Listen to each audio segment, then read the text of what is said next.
Today, we are going to talk about the origins of Covid-19, the coronavirus.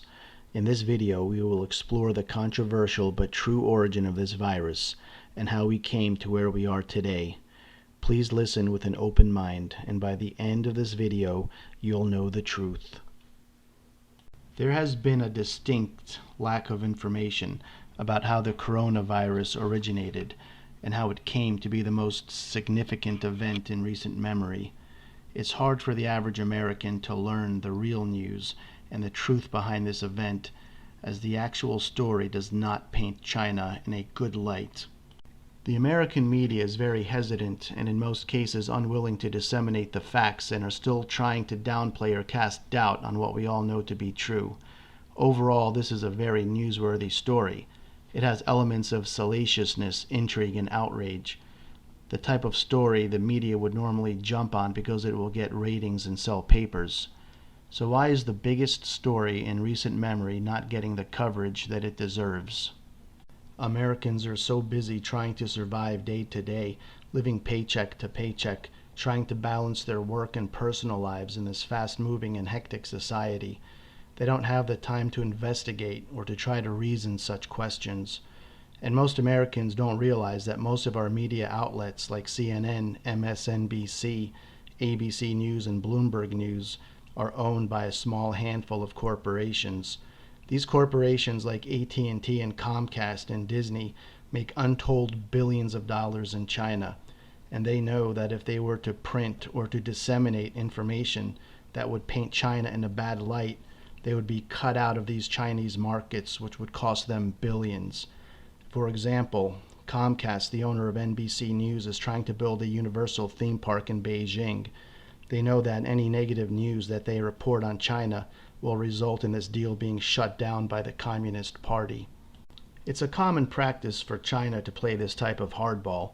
Their form of government is not like it is here in the United States. It's a totally different system controlled entirely by a few who have all the power. A few years ago, Bloomberg News was going to print an article that did not make China look good. The story was squashed by Mike Bloomberg himself, and the reporter was suspended. Bloomberg said, "If we run this story, we'll be kicked out of China." And yes, Bloomberg Corporation makes over $10 billion a year in China. Google, who owns YouTube, now censors videos that doesn't fit their narrative on China. And yes, Google not only makes billions of dollars a year in China, but are trying to greatly expand their presence there. They do not want to make the Communist Party angry. So even Google is not immune from their pursuit of profit, which mandates that they obey the Chinese Communist guidelines. So now that we understand that the news media covers for China, it's important for there to be an outlet for people to understand what actually happened in regards to the virus and how it came to be and how it managed to infect the world. Our story all begins in the Wuhan Institute of Virology located in Wuhan, China. In 2015, they opened their National Biosafety Laboratory. It was China's first Biosafety Level 4 laboratory. This is the highest level of safety standards that can be incorporated into such a research facility. The Communist Party felt a strong desire to catch up to the modern Western countries in its bid to achieve some level of parity among them, but were unable to build such a facility on their own. They do not have the knowledge or the expertise to accomplish this. China has big aspirations, but very little ability to achieve these goals on their own, so they turned to France for help. The French government designed the facility at a cost of $44 million. Part of this was funded by the U.S. government. Normally, such a facility in the United States would cost 10 times that amount. However, to cut costs, the Chinese government had their own contractors build the facility, to the dismay of the French government, who were not happy with the way that the corners were cut to save money. Since its opening, this facility has been criticized as a safety hazard, and these criticisms, even from the United States government, are documented. It was an accident waiting to happen, was the thinking of those who understood the situation. A very important point to be made here is that according to the World Health Organization, the original SARS virus escaped from the Chinese Institute of Virology in Beijing. This happened twice. First, a 26-year-old female postgraduate student became infected and subsequently spread the virus. Then 2 weeks later, a 31-year-old male postdoc became infected from the lab. At the time, the World Health Organization questioned their procedures and equipment. Antoine Danchin, an epidemiologist with the Hong Kong University Pasteur Research Center, said that the incidents were the result of lab accidents. He said, quote, "There must have been some mishandling of something," unquote. He said that the people in the lab didn't comply with the rules. For example, they often removed notebooks from the lab that was not supposed to have been done, as these notebooks could have been contaminated. The country of China underwent a massive modernization and industrialization growth spurt in the last few decades. They did not achieve this slowly over time and under their own power and ingenuity as they did in the United States. They relied a great deal of help from the West, who saw China as a massive new market. The West helped to modernize China to cultivate this market that they hoped would be profitable for them. The Chinese also stole and continue to steal Western technology through theft and by forced technology transfers from American companies as a prerequisite for them to do business in China.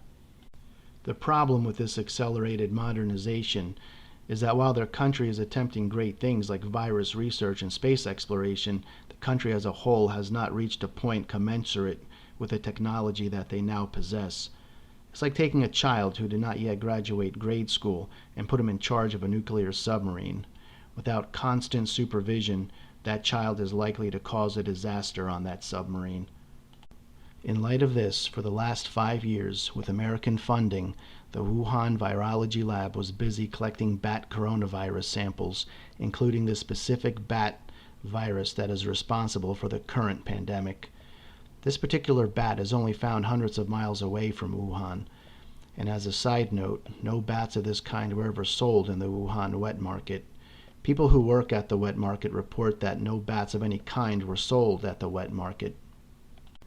In 2019, the American National Institute of Allergy and Infectious Diseases, the very organization led by Dr. Fauci, current advisor to the president, provided more funding to the Wuhan Institute of Virology for their highly risky work on gain-of-function research on these bat coronaviruses. They were funded to collect, catalog, and investigate through gain-of-function research these bat coronaviruses. This is a very important part of the story. What exactly is gain-of-function research? According to the National Institutes of Health, gain-of-function are studies that enhance the pathogenicity or transmissibility of potential pandemic pathogens. In other words, they take a virus pathogen and manipulate its genome to make it more deadly and/or infectious in order to study it in the attempt to find answers as to how to defend against it if such a pathogen should arise in nature, and also to help come up with cures for current diseases, such as the human immunodeficiency virus, which causes AIDS. This is done by taking genetic sequences from other viruses and pathogens known to be dangerous and inserting them into the experimental virus. Using reverse transcriptase, it's also possible to introduce mutations at any location in a viral genome in a process called transsection. They can then test these engineered viruses in a lab and on living animals. It has been confirmed that the current SARS-CoV-2, aka COVID-19, aka the coronavirus, did come from bats, the very same bats that the Wuhan Institute of Virology collected and was manipulating in their lab. It's a new or novel virus, meaning that it has never been seen before in nature, and it has genetic elements of the HIV virus and of malaria. Nobody at this time thinks that the lab was working towards creating a biological weapon, but the thinking in the scientific and intelligence community is that they were trying to come up with a cure for AIDS. The French virologist and Nobel Prize winner Luc Montagnier, who discovered HIV, has publicly stated that he thinks that COVID-19 is man-made. He says that it is not possible for a naturally occurring virus to have elements of HIV and of malaria. Quote, "This virus could not have arisen naturally," unquote. This virus has an unusual affinity for the ACE2 receptors on human cells, making it extremely aggressive.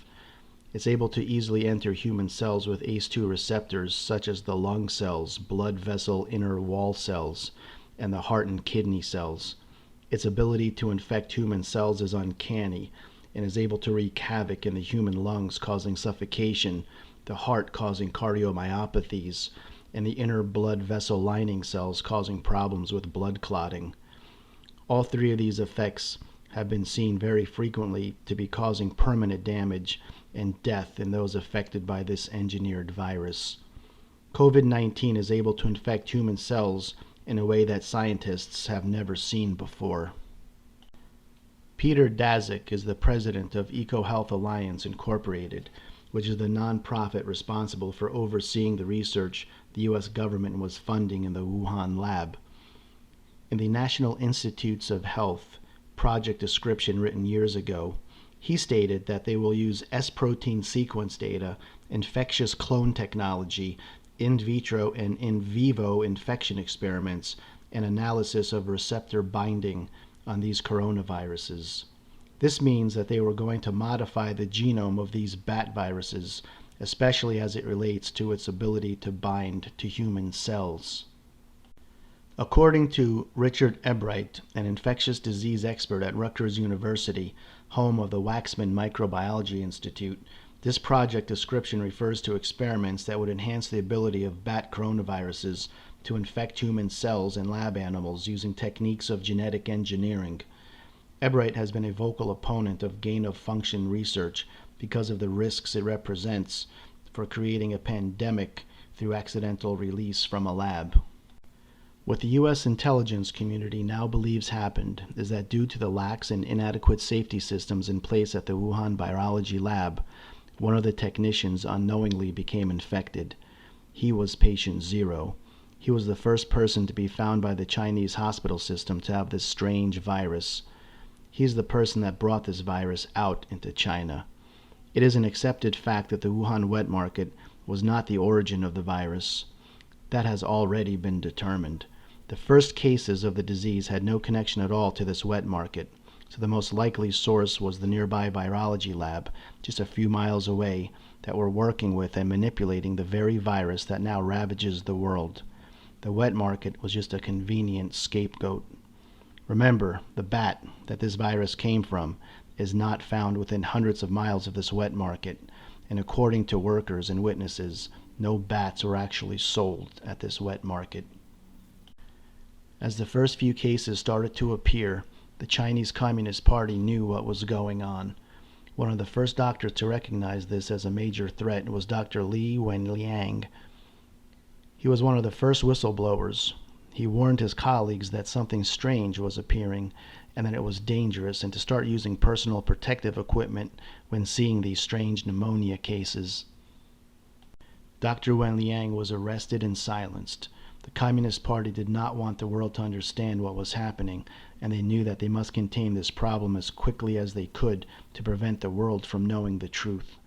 They understood early on that this virus was being transmitted person to person, and that it was genetically altered to make it more infectious than a regular flu.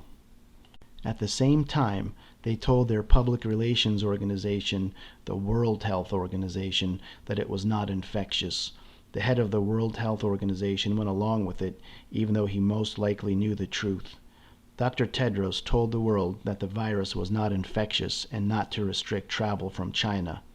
He would not declare the virus a pandemic until March 11, 2020. The head of the World Health Organization, Dr. Tedros Adhanom, has a storied past, which I may elucidate in another video. In short, he was the Ethiopian Minister of Foreign Affairs and the chairperson of the African Union.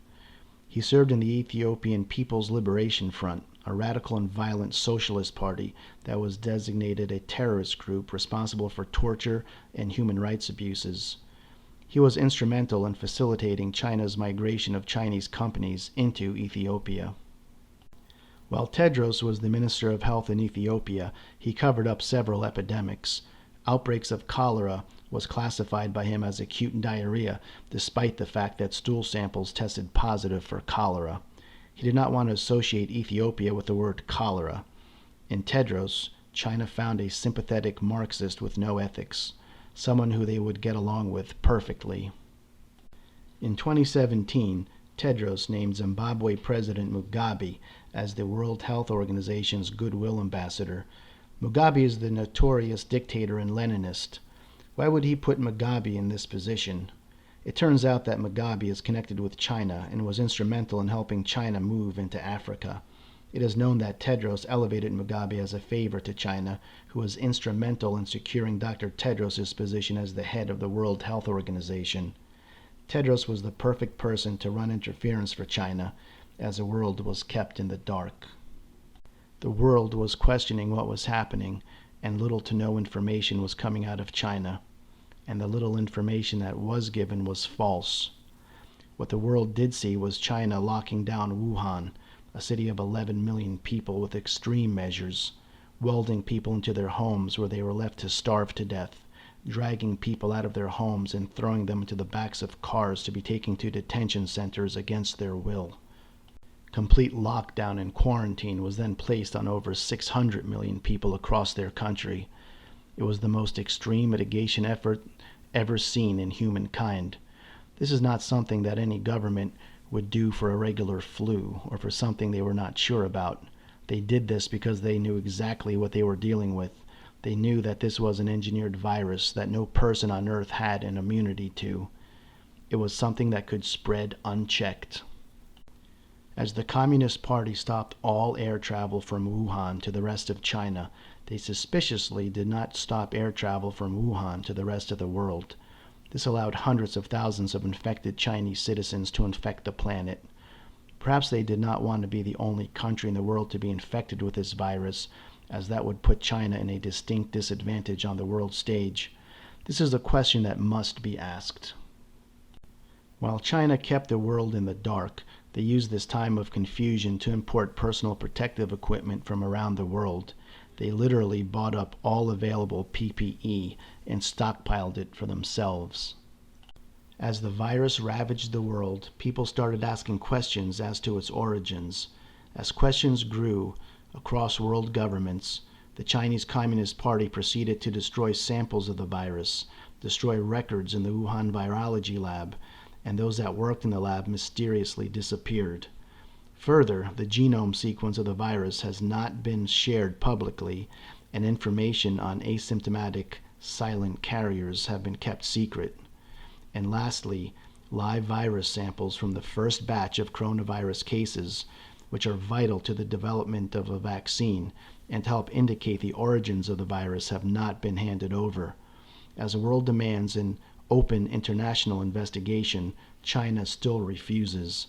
These are not the actions of an innocent dictatorship, but rather more evidence of their malfeasance. Despite the biased media covering for their Communist Party overlords, hard questions must be asked. The world needs to get to the bottom of this tragedy. History shows us that if we don't learn from our mistakes, we are bound to repeat them.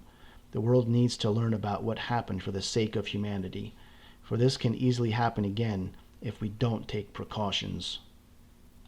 The current coronavirus that we are all trying to deal with is indeed an affront to humanity.